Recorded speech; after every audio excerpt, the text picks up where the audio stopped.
You are listening to Lovely Talks Heavy.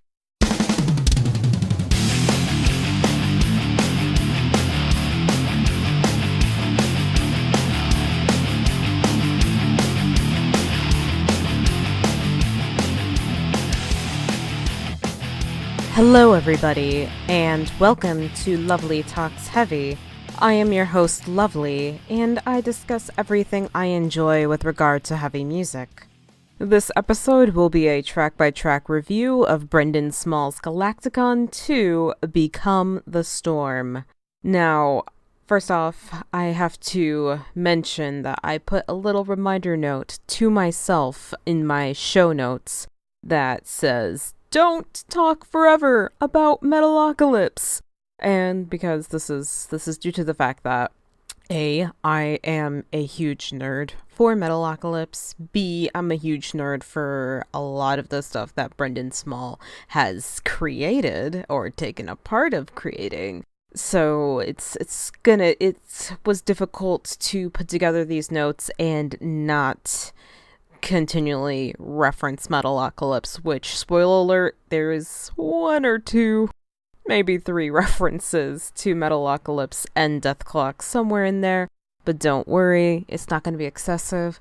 But anyways, so today, at the day of this recording, Brendon Small's Galaktikon 2 Become the Storm came out just yesterday.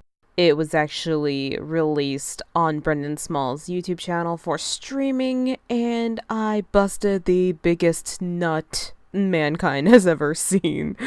I was really looking forward to this album, and so I was just so excited that I got to hear it before its release date. So I had to get over that whole thing.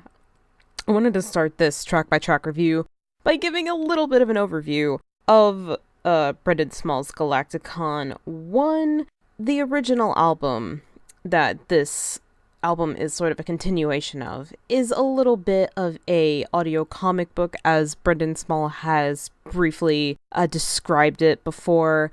It's about sort of this intergalactic superhero named Triton, and he has described the story as being sort of, what if Superman and Lois Lane were in this nasty, very public divorce, and Lois Lane started dating Lex Luthor? So it's a kind of a comedic, humorous spin on that.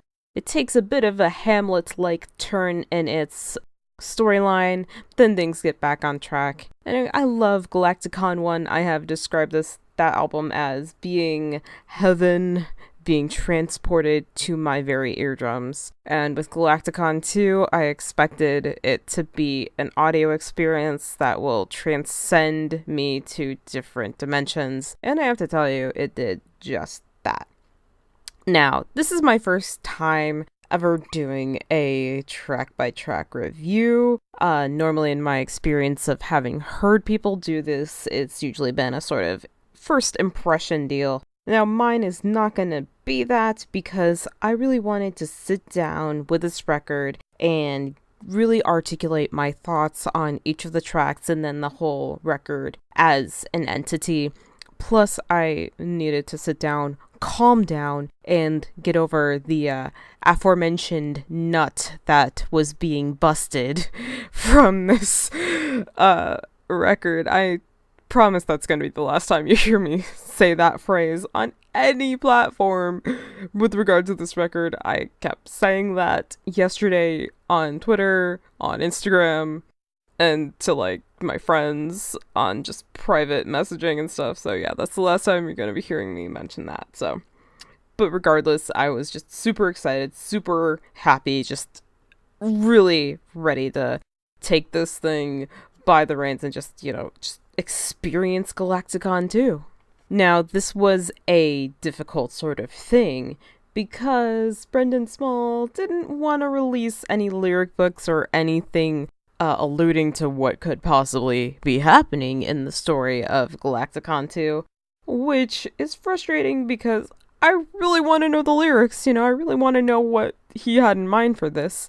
But it was a good thing nonetheless, because it allows for people to really focus on experiencing the music for themselves, which is exactly what Brendon Small intended. And as he had mentioned in podcasts such as Metal Injection or This Week in Marvel, he really wanted people to be able to tell him what they thought was happening versus him telling other people how to experience this record, which is, I think, a very good attitude to have about one's own art. So with that being said, I'm going to drop right into the track-by-track review. I'm going to individually give my impressions of each of the tracks and then give a full overview of this album. So let's get started. The first track on Galaktikon 2 is titled Some Days Are for Dying. What a way to start the album, don't you think? Now, this song is a very strong opener for this album because it opens up with gentle whizzing guitars that suddenly thrust into heavy, driving melodies. The song really sets the tone for the whole album, in my opinion. It really brings home the fact that the story is on a grander scale than that of Galaktikon 1, whereas Galaktikon 1 was sort of on an individual basis. Admittedly, there are some twists and turns happening, but, if you neglect the fact that it happens in space, it could happen in any setting, I think, and that could be said of any sort of story, but, that's neither here nor there. You also really get a sense that this really does take place in space with this opening song, just like Triton did for Galaktikon 1, really setting the tone with the instrumental choices that were made, and that's what I really appreciate about this. Now, my favorite part about this song is the intense, immediate use of brutal death metal vocals. It brings energy that I so love in songs like this. Now, as soon as we are able to see what the lyrics are to this whole album, we can really piece together the energy of where exactly the energy is coming from that sort of motivated the choice to use these vocals on this song. So, Some Days Are for Dying gets a 5 out of 5 rating from me.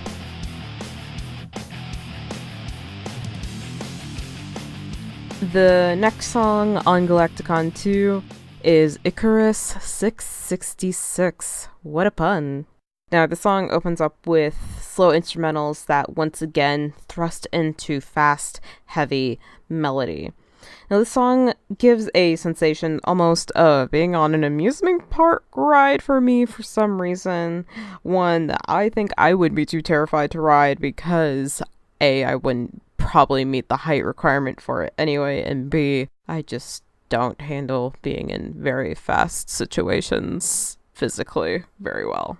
So, but it could be one ride, or it could be a series of different rides with different speeds, with the wind whipping through our hair at varying velocities on each of these rides. Now, you're thrown into a roller coaster at first, then the rotating teacup thingy, then back onto the roller coaster again. It gives you a sense of a rush. Now, escaping the amusement park metaphor, because, you really can't go much further with that, honestly. My favorite part of the song is the use of vocoder, because upon first listen, it takes you by surprise in the most pleasant way. Seriously, when I first listened to it, when the vocoder just, hit, I just, widened my eyes, and it was just whoa, dude, that was so fucking awesome. So, great job, Brendon Small, on that one. But, after the first listen, it becomes the part of the song that I most forward listen to. I'm just sitting there, there it is. It's so cool. There's always that one part of a song that people really look forward to, and that vocoder is it for me on Icarus 666. Now, another thing is that the song sounds like something very pleasantly familiar, but yet there is no reference point to which to compare it, neglecting the fact that this song. This entire album is clearly very heavily influenced by Queen, by ELO. Just negating that part, it does feel like something familiar, but you don't know where you heard it before. So the song Icarus 666 gets a 5 out of 5 for me.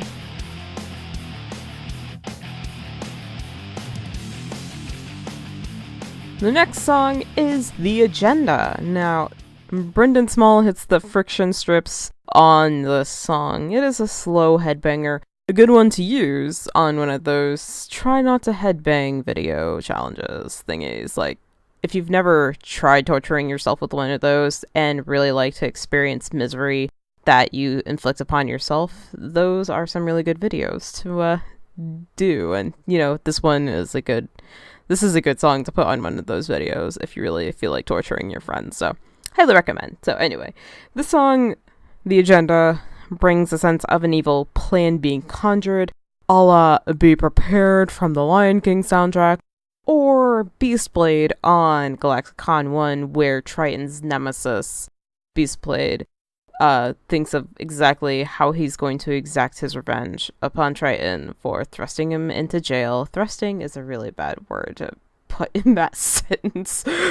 But here we are for putting him in jail. So he's exactly detailing his plan. Now, it's harder to understand exactly what words are being said here, but that is the sort of feeling that is being evoked from the song, in my opinion. It does, however, bring the first sign of clean vocals that aren't used in some sort of harmonic, and you can start to really pick out the lyrics, but again, it's harder to understand because I don't have a lyric sheet. I'll live. It really forced me to actually listen to the song a couple times over, but I also appreciate a good turn of phrase every now and again, which I'm sure is present in this song and the rest of the album. So Brendon Small, you could lyric sheets, please, sooner or later. I'm getting away from the point. There is one lyric that I did pick out from this entire song that I think is really noteworthy, and that is just follow the agenda. Ain't nobody gonna feel no pain. I think I messed that up. Ain't nobody gonna feel no pain. So, just gives you that feeling that something sinister is about to happen. Something is about to pop off. We don't know who or what's gonna do it, but it's gonna happen. 5 out of 5, once again, for The Agenda.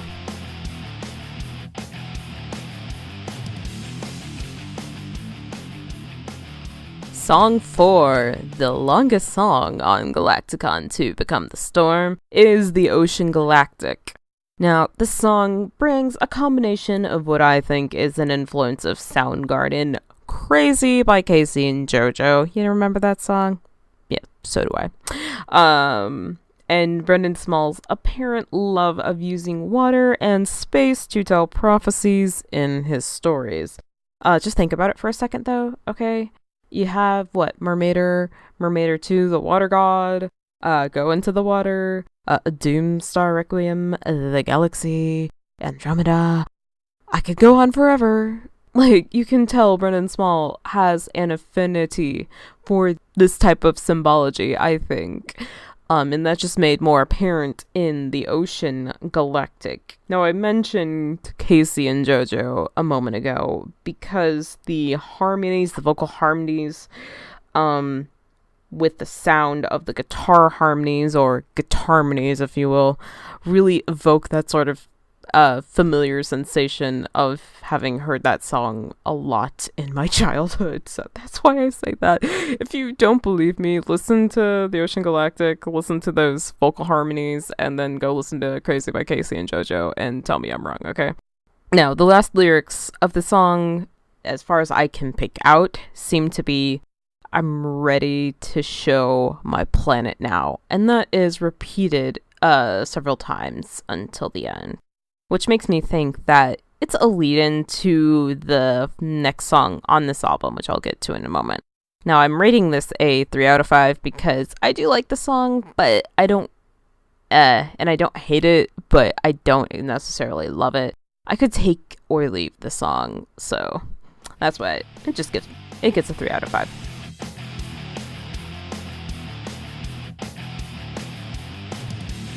The next song off this album is My Name is Murder. Now, I will say that this is a smart choice of a lead single off this album, because considering Galaktikon 2 seems to be the first real bit of tangible content coming from Brendon Small in quite a while, this song was a good choice to reel in people who were thirsty for Deathclock or Metalocalypse content, as the song really sounds like a Deathclock song. See, if you were to show me the song and not tell me that it was a Galaktikon 2 song, I would perfectly think that it was another Deathclock song, and I would get excited for like half a second before that disappointment once you inform me that it was in fact not Deathclock, but I would get re-excited once you tell me that it is from Brendon Small. So anyways, that being said, it does give a sort of feeling of the song Hatred Copter off Death Album 1, which is about, just being hired to kill people. That's what Hatred Copter is about, and that's what makes it so funny. But regardless, I love the song, and my favorite part of this whole album is on the song, and it's the sound of a phaser powering up towards the middle of the song. Like, I'd heard the song like a handful of times before, but, until I forced myself to sit down and analyze all these songs for this track-by-track review, I didn't even notice it. And I just think this is a beautiful just part of the song. It's so great. Now, Brendon Small mentioned in an interview with Alternative Press that the song is about a bad person doing bad things. Now, considering the name of the song, there's only one guess as to what that bad thing could be. Another fun fact is that this song is surprisingly heavily influenced by Paul Simon, despite its heavy, heavy sound. He mentioned that in an interview with Metal Injection on their podcast a few weeks back. Now, I just really friggin' love this song, and it's a really smart choice of a lead single. 5 out of 5 from me. Become the Storm is quite literally the centerpiece of this album. Not just in the fact that it is the title track, but also it lies in the exact center of the track listing, which says something about its importance in the story, I think. It seems to me that this track is the climax of the story, appropriately also. We were born to become the storm is chanted a few times throughout the song, which makes me believe the song is about the evil forces coming together to really wreck shit and take lives. This has to be what has to be fought against. Why did I write a difficult phrase to read? Another set of lyrics that is phrased throughout is, that I think is worth mentioning, from the land to the sea. There's no them, only we. Worth thinking about, So, 5 out of 5. Really a great headbanger.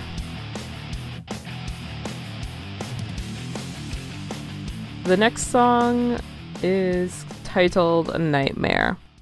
Now, while I can say with certainty that I love Galaktikon 2, Nightmare is my least favorite song on this album.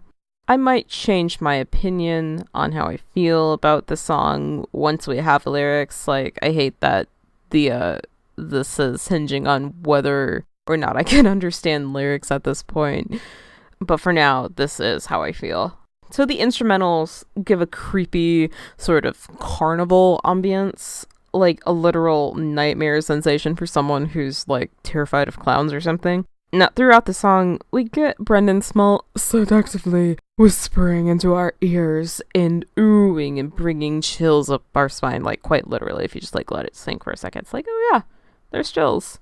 Okay, and Brendon Small, like, you don't have to seduce me. It's you can just play this record. It's fine. We also get slow dueling guitars for the solo. Now, this song is hard for me to pinpoint as to what part of the story it is supposed to tell. And originally I rated it 2 out of 5, but I bumped it up after a few listens because it offers something bigger, though it is hard to tell what exactly. I will give it I will give it that as a standalone song, though, I would like it more. Like, if it weren't part of a concept album, I would probably give it a 4 out of 5. Instead of the 3 out of 5, I'm going to give it. The next song on Galaktikon to Become the Storm is called Could This Be the End? Now, despite the name of the song, it feels like an inspirational anthem. The aforementioned storm in Become the Storm seems to be approaching, and the life forms in the respective planets and homes are terrified, unsure of what to do other than watch as their fate unfolds. That is, until they are brought together and inspired to take down this quite literal or metaphorical storm, because they realize that their collective power is stronger than that of this literal or metaphorical storms. Some lyrics to point out that I managed to pick out, I should say. The pentagram of power keeps the demon away, and we know that we must die, but for now, we live. Like, this is the part where people are making the decision, like, hey, we don't have to sit here and take this and, like, just die at the hands of someone else. We'll die on our own terms. In our own terms, say, not today, Satan. Brendon Small's love of Queen is really evident in the song, as he mentioned in the Galaktikon 2 behind-the-scenes videos on his YouTube channel. You should go watch those if you haven't already. It is a powerful ass song that I simply love. 5 out of 5. We're creeping closer to the end, and we are driving closer to the end with the song called To Kill a God. Now, it drives home the fact that this whole album is an epic about an interplanetary war. The opening invokes the feeling of marching into war, armies coming together to take down their enemy. The war chants are a bit reminiscent of the song Arena War of the Immortal Masters off of Galaktikon 1, just as Triton and company were unexpectedly thrown into arena for sport and forced to fight against a giant worm. These citizens are fighting an unexpected war, but they have half a prayer and a plan to save their own lives, and forces are colliding. 4 out of 5 on this song.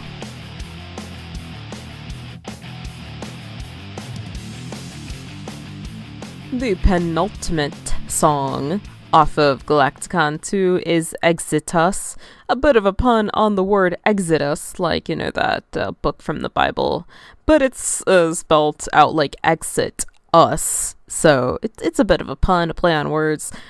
Anyways, so I've heard this song a handful of times, but the only things I seem to be able to focus on are a few sets of lyrics I was able to pick out. And the first one is face the demon, face the death. The second one is go into the water until it dies. I just had to laugh when I first heard that because, you know, if you're a Death Clock fan, you know the song Go Into the Water off Death Album 1. But also it seems to tie back into the fact that whatever is happening seems to be happening with some sort of water, space-based deity thing, force, prophecy. I've said it. Brendon Small really loves water and space. Like, this is it's funny, but at this point, it seems to be no surprise. So, I think the song, though, is the sort of final blow taken to the evil, the demon, the storm, what have you, taking it down, and therefore, at the end, ultimately, good has won. That's another 4 out of 5 rating on this song.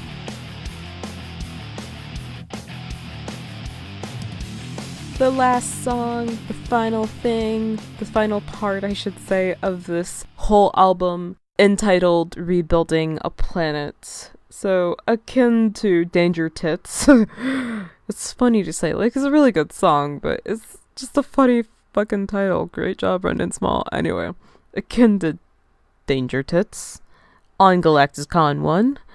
This is a full instrumental song with a guitar solo that narrates us through the final bit of the story.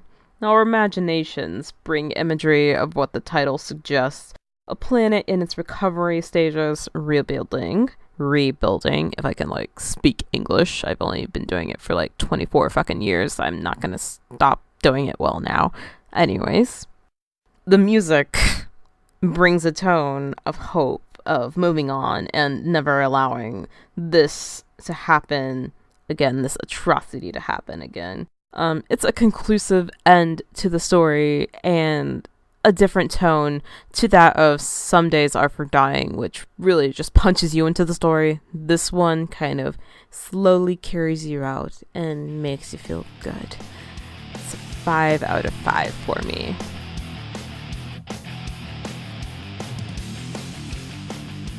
Overall, this whole album is much heavier than Galaktikon 1, while still maintaining some not so heavy influences, such as Queen, such as Electric Light Orchestra, as mentioned previously.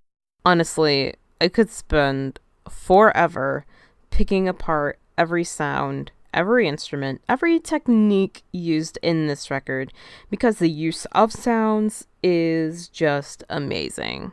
You can tell that Brendon really got to spend a lot of time with this record, perfecting every little thing, as he has mentioned in his recent appearance on This Week in Marvel. There's so much happening in this record, just in the first half. Just having listened to this record for the first time, I just was like, oh, this record must be almost over, right? I'm only on song fucking 6 and there's 11 songs on this record. Well, shit, dude, we got a lot more going here. I mean, part of that might be due to the fact that Ocean Galactic is literally almost 8 minutes long, but, that's neither here nor there. But whether it is truly the end of Metalocalypse or just a continuation of the Galaktikon universe, I simply love Galaktikon to Become the Storm. I recommend listening to this album with headphones on in the first listen, just so you can really get that full, amazing stereo experience. And I know I said I wouldn't say it before, but I'll just say it this one last time, so you can really bust that spiritual nut. Okay, I'm done. So that's a 4 out of 5 for me on this full record. As an entity, as an experience, it's fucking great. Go and get your own copy of Brendon Small's Galaktikon 2, Become the Storm. It is out on iTunes. You can buy it physically at Best Buy, or if you don't feel like driving in your car and going to get this album for yourself, you can order it on Brendon Small's indie merch store. Just go to galaktikon.com and go to the link for the store. You can also get some other merch here, and merch there, I should say. And for the record, I'm not being paid to promote any of this. I just really love everything that Brendon Small does, and that's why I just gotta say, go support him. Go pay for his merchandise. Please do it, so he can have money in his pocket to feed his dog and also wife. I don't know why I said that. In the meantime, follow me on all my social media. Follow Brendon Small on his social media. _Brendon Small. BRENDON Small. By the way, a lot of people get that confused. Anyway. That's at _Brendon Small on Twitter, Brendon Small on Instagram. There's the Galaktikon Facebook page. So follow him on there. And follow me on social media as well. I'm literally LovelyMetalhead across the board on Tumblr, on Twitter, on Instagram, on Mixcloud, but more likely than not, you're listening to me on Mixcloud, so what's the point? Also on YouTube. So with that being said, I hope you enjoyed this track by track review. Leave me feedback either in the comment section of this Mixcloud or YouTube page, I should say. Or send me a tweet, let me know on Instagram, or what have you. Send a carrier pigeon. Let me know what you think. If you have ideas or suggestions for other episodes that you would like to hear me do, feel free to let me know. Until my next episode, guys, you stay brutal.